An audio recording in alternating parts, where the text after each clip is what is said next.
Tendance Ouest, sur les traces du conquérant en Normandie et en Angleterre, du 3 au 14 octobre. Tendance Ouest. Bonjour à tous et bienvenue si vous nous rejoignez. Nous sommes sur les traces du conquérant, 4e étape aujourd'hui, en direct du scriptorial du côté d'Avranches. On est dans le Sud-Manche, première visite dans ce très beau département. Après, vous le savez, avoir vécu déjà de belles épopées du côté de Bayeux, du côté de Rouen et du côté de Falaise. Et donc ce nouveau département avec vous, 4e étape de la route sur les traces du conquérant. C'est parti. Et 3 premiers invités avec nous pour parler d'histoire, parler du Mont-Saint-Michel, parler d'Avranches et de Guillaume le Conquérant dans cette partie de la région avec Xavier Bailly. Bonjour, merci d'être avec nous. Vous êtes administrateur du Mont-Saint-Michel. En face de vous, un homme que vous connaissez très bien. C'est mon voisin. François-Xavier de Boulincourt, coordinateur pour la fondation Saint-Michel, créée en 2011. Cette fondation, vous nous expliquerez tous les enjeux qu'elle revêt. Et puis un nouveau conquérant, un nouveau Guillaume à sa manière. Depuis 2010, il pétille avec des bulles que j'espère beaucoup de personnes ont bu, ont connu, ont déjà rencontré dans la région. Sébastien Belle-Étoile de l'entreprise Mecola. Eh bien, on va commencer avec vous. Vous allez nous raconter cette belle aventure. Vous avez apporté des bouteilles. Vous êtes la dernière limonaderie qui existe en Normandie, c'est bien ça? Oui, bonjour d'abord. Ouais. Bonjour, oui. Tout à fait, c'est la première. C'est la dernière, on va dire la première renaissance, parce qu'il y avait tout un paysage de limonadier, de limonaderie en Normandie, et notamment d'ailleurs à Avranches, puisqu'on est à Avranches. Mais il y avait à Granville, Sérance, et c'est vrai que c'est un petit peu disparu du paysage économique. Et donc j'ai relancé une activité de limonadier, artisan limonadier, à côté de Granville, Saint-Père-sur-Mer, le 1er avril 2010. Alors c'est de la création, donc vous partez de loin, vous partez de zéro, mais vous avez encore une croissance à 2 chiffres. Ça veut dire qu'il y a une demande, et est-ce qu'il y a une demande au niveau identitaire sur des produits normands comme le soda? Oui, je pense que c'est tout à fait ça. Ouais, je pense qu'il y a une demande de produits locaux, bio aussi, pour répondre aux enjeux actuels. Et c'est vrai que, voilà, après il faut savoir, je pense, communiquer aux Normands de façon... on ne pourrait pas communiquer comme par exemple les Bretons. Il y a tout un dialecte, je pense, toute une démarche. Il faut bien coller aux Normands, et je pense que voilà, il y a un tempérament qui est... on dit que c'est l'héritage normand, le propre des Normands. Bon, cet héritage, Xavier Bailly, vous le connaissez bien, vous, l'héritage dans le secteur de ce Mont-Saint-Michel qui est, on est d'accord, en Normandie, ça, il n'y a aucun doute. Il n'y a aucun doute, et en même temps, j'ai presque envie de vous dire, on est au cœur du patrimoine mondial, et le Centre des Monuments Nationaux étant dépositaire de ce lieu, nous en assurons effectivement la gestion, l'ouverture, la restauration, la conservation. On pourrait parler longuement de tout cela, en effet, oui. Alors, on va en profiter. Vous êtes, on le rappelle, administrateur de l'abbaye du Mont-Saint-Michel. Combien le Mont-Saint-Michel aujourd'hui est représentatif de l'époque médiévale? Qu'est-ce qu'il en reste dans l'inconscient collectif quelque part? Alors, vous parlez d'inconscient collectif, je crois que vous avez tout à fait raison, parce que le Mont-Saint-Michel est vraiment un symbole à plus d'un titre. C'est un symbole, on est en face d'un haut lieu de la chrétienté, on est en face d'un haut lieu du patrimoine français, reconnu au patrimoine mondial de l'UNESCO, et qui, en quelque sorte, est le trésor, c'est la pépite des Normands. On parle des Normands, effectivement. En termes d'attractivité de la Normandie, le Mont-Saint-Michel arrive tout de suite en tête, comme cette porte d'entrée vers le monde, puisque c'est aussi un lieu qui reçoit le monde entier chaque jour. Et dans ce lieu, la nature même du lieu, son architecture, cette merveilleuse architecture médiévale, et j'utilise à dessein le mot de merveilleux, nous montre cette architecture romane.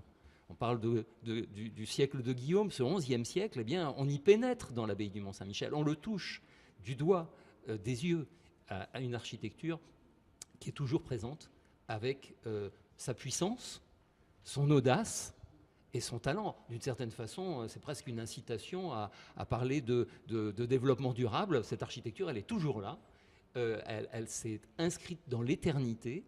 Et elle est aussi la preuve que l'audace et le projet que les Normands ont engagé à cette époque-là, eh bien, c'est toujours un exemple pour aujourd'hui. Et il y a donc plus d'un millénaire maintenant, à peu près, c'est ça? On est dans cette échelle-là. François-Xavier va le dire, 966, arrivée des premiers bénédictins au Mont-Saint-Michel. C'est la création de l'abbaye bénédictine qui succède à ce premier sanctuaire géré par des chanoines, normands d'ailleurs. Ils sont là depuis 1000 ans. Alors François, Xavier de Bolincourt, on va parler un peu justement de spiritualité parce qu'il y a un grand événement qui arrive à la mi-octobre, c'est ça, hein. On va se retrouver avec le 1050e anniversaire de l'arrivée des premiers moines bénédictins. D'où venaient-ils ces moines-là? Ah bah, je ne sais pas trop, ils venaient d'un peu partout en Europe. Ils sont arrivés en 966, alors qu'en fait le Mont-Saint-Michel était déjà un lieu de culte depuis 708. Et d'ailleurs, les festivités qu'on organise se terminent le 16 octobre. Et le 16 octobre, c'est l'anniversaire de la dédicace. La dédicace, c'est l'acte officiel qui reconnaît le Mont-Saint-Michel comme lieu de culte. Donc les bénédictins arrivent en 966. Et il y a eu une période de la Révolution où les moines s'en vont. Après, il y a une période plus sombre avec la prison. Et puis, il y a eu des fêtes très importantes en 1966, le fameux millénaire. À l'époque de Malraux et de Gaulle, un prêtre et un évêque du coin on se sont dit qu'il fallait fêter ça. Donc il y a eu des festivités très importantes au Mont-Saint-Michel en 1966. Et puis très vite après, il y a un prêtre, le père Bruno de Senneville, bénédictin, qui a dit « Mais pourquoi la communauté bénédictine ne reviendrait-elle pas au Mont-Saint-Michel ?» Et donc en même temps que les 1050 ans, on fête le retour de la vie monastique au Mont. Alors les choses ont un peu changé juridiquement, puisque le lieu n'est pas affecté au culte. Il y a des moines, grâce à une convention signée avec le Centre des Monuments Nationaux. Mais peu importe, l'important c'est qu'il y ait eu restauration de cette vie monastique il y a maintenant 50 ans. Donc on fête les deux à la fois. Et le grand public peut se joindre à cette fête? Absolument, il y a déjà eu quelque chose le 29 septembre, qui est le jour de la Saint-Michel. On a inauguré une exposition qui raconte un peu la vie monastique dans cette période-là, qui est sur le parvis de la Croix de Jérusalem, un jardin à mi-hauteur du mont, après les commerces, mais avant l'abbaye, voilà, où il y a une petite surface là, et on peut faire des expositions en plein air. Et puis le 16 octobre, il y aura une messe solennelle présidée par notre évêque, Monseigneur Le Boulch, en présence d'une trentaine de moines bénédictins qui vont s'ajouter à la quinzaine de frères et sœurs de fraternité de Jérusalem, donc ça aura de la gueule. Ça va avoir de la gueule, comme vous dites. Et si ma mémoire est bonne, pour répondre à la première question, est-ce qu'on sait d'où venaient ces moines bénédictins? Si ma mémoire est bonne, il y a des moines de Saint-Vendry qui viennent constituer cette première communauté, et ça, là ça nous relie à la Haute-Normandie quand même. Donc on est vraiment dans la grande Normandie que la région Normandie appelle de ses voeux. Sébastien Belle-Étoile, directeur de Mecola, je ne vais pas vous interroger sur les moines bénédictins, mais cette image, cette époque-là, le monde médiéval, d'abord les Vikings, puis l'époque Guillaume, puis après plus tard sur toute la fin de l'époque médiévale, est-ce qu'elle est facile à mettre en avant pour un produit commercial? Parce que cette année vous avez décidé de lancer un produit, de surfer un peu sur cette vague-là. Vous sentez qu'il y a ce besoin, on y revient, ce besoin identitaire dans le passé? Oui, je pense. Bon, de toute façon, on a toujours besoin de savoir d'où on vient pour savoir où on va, hein, donc,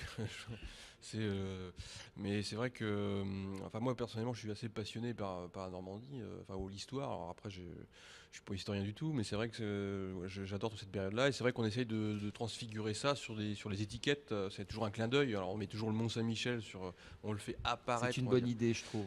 Et puis là, dernièrement, la pommade, donc c'est à la pomme, donc c'est aromatisé au Calvados, c'est sans alcool, parce qu'il y a très peu d'alcool. Et en fait, on fait arborer à la vache, en fait, le casque médiéval. Enfin, et donc voilà. C'est le petit clin d'œil. Et donc dans une autre démarche, vous souhaitez aussi avoir des produits issus d'une agriculture biologique sur certaines composantes, c'est ça Oui, parce qu'on essaye vraiment de répondre un petit peu aussi, ce que je disais tout à l'heure, aux enjeux, quoi. Donc, pour moi, ça va devenir la norme, hein. Je pense, on est un petit peu obligé. Donc voilà, et c'est vrai qu'on répond aussi à une demande de plus en plus forte parce que les gens le conçoivent que comme ça aussi, je pense, maintenant de plus en plus. Alors, les Normands ont donc leur Mecola, un Mecola qui peut être découvert également par tous les visiteurs du Mont Saint-Michel. Ce Mont Saint-Michel, il a un peu changé, mais c'est finalement un retour en arrière avec ce retour au caractère maritime du Mont. On va en dire un mot quand même, parce que vous avez été derrière ce grand projet, monsieur François-Xavier de Bolincourt. Vous êtes satisfait aujourd'hui du résultat ? Sur le plan hydraulique, je pense que c'est plutôt réussi, mais je reste prudent. 1, parce que je suis normand. 2, parce que je suis aussi ingénieur et que c'est un phénomène qu'il faut regarder dans la durée avec beaucoup de paramètres et une grande complexité. C'est globalement réussi sur le plan hydraulique, c'est globalement réussi sur le plan architectural. Je suis un petit peu plus... Et très réussi sur le plan esthétique. Hein, voilà, sur le plan Sur le esthétique, c'est magnifique, c'est très somptueux. très beau. Absolument. Sur le plan de la qualité de l'accueil et des services, je serais un peu plus mesuré, mais ce n'est pas le propos du jour. Oui, je suis un homme comblé de ce point de vue-là. Et ça revient à votre question d'origine. C'est l'origine du Mont-Saint-Michel, c'est Saint-Michel qui donne à Aubert l'ordre de construire un lieu de culte sur ce qui n'était à l'époque qu'un tas de cailloux. Et pourquoi il l'a fait ? Il l'a fait parce que ce lieu est porteur de plein de symboles de la spiritualité. Et puis après, l'homme, son génie, l'aspiration spirituelle a fait ce que le Mont-Saint-Michel est devenu. Et donc c'est un peu la cause de tout ça. Et moi, quand j'étais directeur des grands travaux, j'ai toujours été passionné par ce projet parce que je suis normand, amoureux du Mont, mais parce que c'est aussi un projet qui a du sens.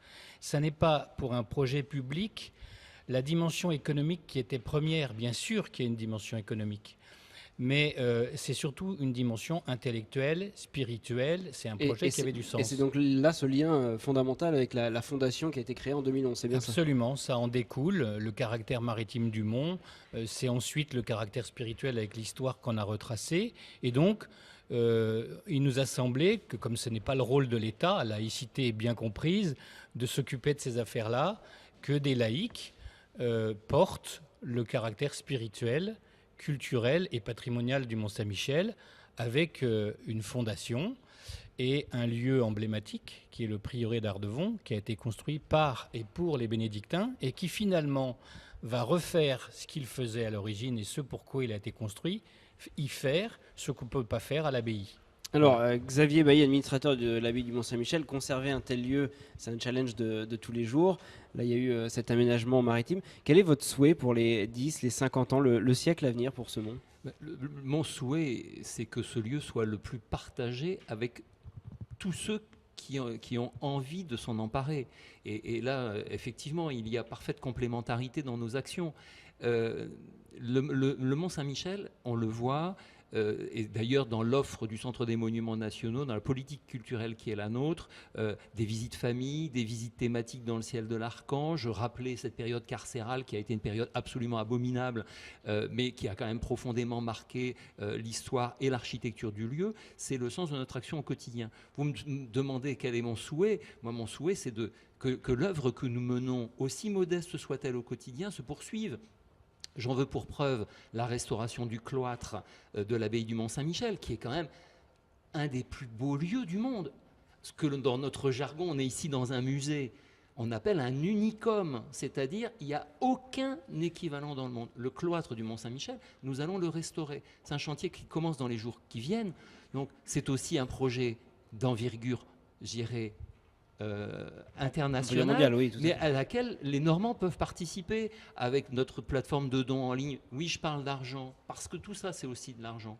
Notre plateforme de dons en ligne, Ma pierre à l'édifice, c'est aussi l'occasion de contribuer 5 €, 10 €. On peut même passer sa carte bleue devant une borne pour 2 €. On ne le sent pas passer. Et en même temps, on sauve un patrimoine unique au monde qui doit pouvoir traverser les siècles. Et quand François-Xavier de Maulincour parlait de ce tas de cailloux, même le rocher est classé monument historique. Un témoignage, on le soigne aussi. Un témoignage éternel. On fait une première pause puisque la première partie de cette émission touche à sa fin sur les traces du conquérant. Merci Sébastien Bellétoile de l'entreprise Mecola d'être venu partager votre savoir-faire, et à vous François-Xavier de Maulincour. On a bien pris note. Rendez-vous donc le deuxième week-end, c'est ça, le dimanche 16 octobre du côté du Mont-Saint-Michel pour le 1050e anniversaire de l'arrivée des premiers moines bénédictins dans le Sud-Manche et tout précisément donc au Mont-Saint-Michel sur les traces du conquérant. On reste ensemble, à tout de suite. Tendance Ouest sur les traces du conquérant en Normandie et en Angleterre du 3 au 14 octobre.